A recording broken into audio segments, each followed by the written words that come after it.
রাজনৈতিক উত্তেজনার প্রভাব দেশের বাজারে স্বর্ণের দামে পড়েছে।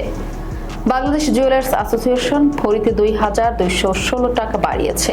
এতে 22 ক্যারেটের 1 ভরি স্বর্ণের দাম নির্ধারণ হয়েছে 2,50,193 টাকা।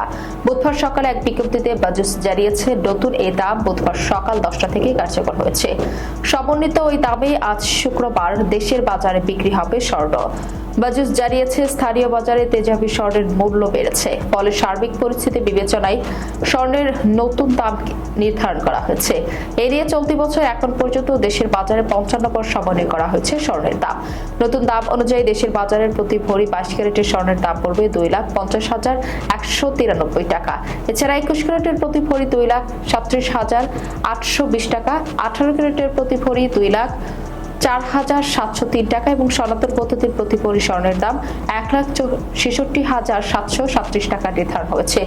সবশেষ গত 9 এপ্রিল সকালে দেশের বাজারে স্বর্ণের দাম সমন্বয় করেছিল বাজুস। সে সময় ভরিতে 4,432 টাকা কমিয়ে 22 ক্যারেটের 1 ভরি স্বর্ণের দাম 2,47,977 টাকা নির্ধারণ করেছিল সংগঠনটি।